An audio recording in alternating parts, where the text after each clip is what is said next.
Check this out. This is the most expensive AC repair to be done on your vehicle. And you can see there's so much labor involved. And if you do it yourself, you're gonna save tons of money. Let's get into it.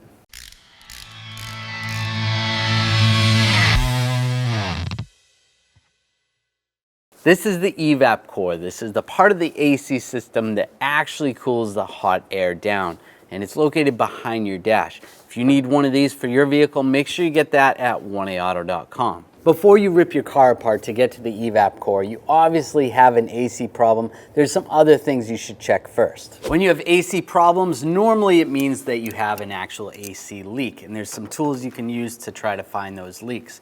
You can use an ultraviolet light and trace all the AC components and see if you see any dye that has come out of the system. The oil generally has dye in it, and that'll help you find those leaks. Or you can use a sniffer like this, and this is gonna detect any of the refrigerant that it picks up.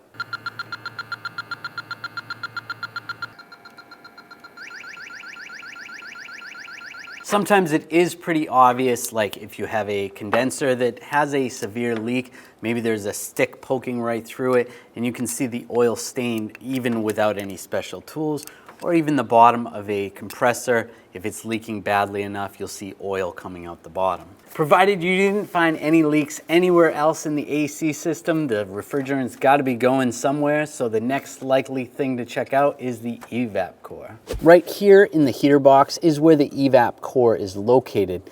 Now there's no door that you can just open up and take a quick look at it. Every vehicle is going to be a little bit different, but if you have a cabin filter or a resistor, you might be able to gain access to it from there, and then you can take a look, see what's going on in there, see if there's any visual leaks, or even test it with one of those sniffers. On most vehicles, the AC Evap core is located in the heater box as well.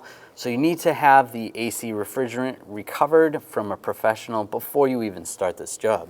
To get to the Evap core, it's a little more involved. For most vehicles, you're gonna have to take a lot of the interior components out. For this vehicle, we needed to remove the seats, the center console, the steering wheel and column. We even pulled out the whole dash so that we could access the heater box and pull that out as well. This is what your air box looks like. For your heating or your air conditioning, everyone has this type of box. You have air that comes in here, goes throughout the box, and then comes out the vents up here. Now let's open this up and see what's inside. Start taking this apart.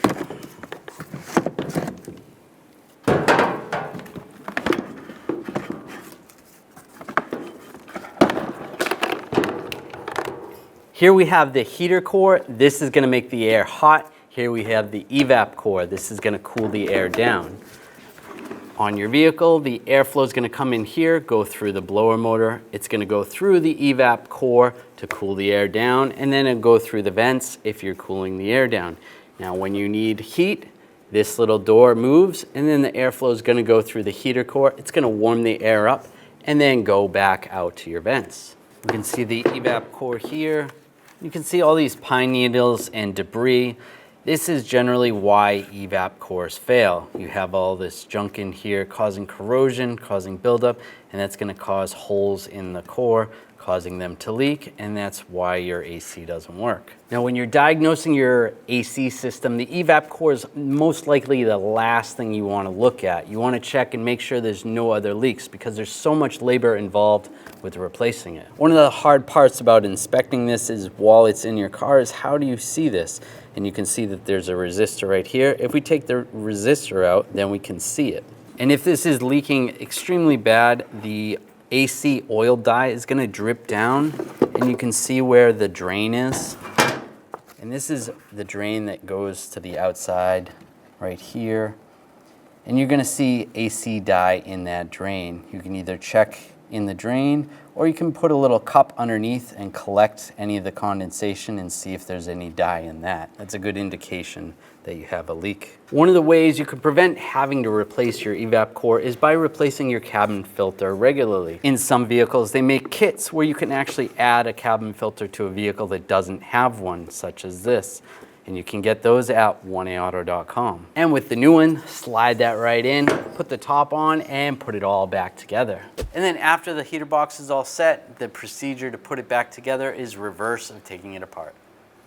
After you're done, you want to make sure you top off that coolant and bring the vehicle to the professional to have them recharge the AC. And then you should be good to go. So there you go. It's all back together. You fixed your own AC and you saved yourself thousands of dollars. That's the most labor intensive, most expensive job that's related to AC that you can do. And you can obviously see why.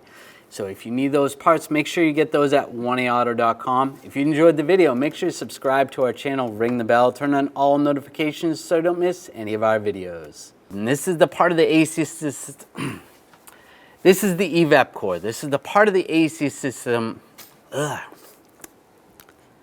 This is the Evap core. This is the Evap core. This is the part of the AC system. I don't know if you can see in there. Probably not.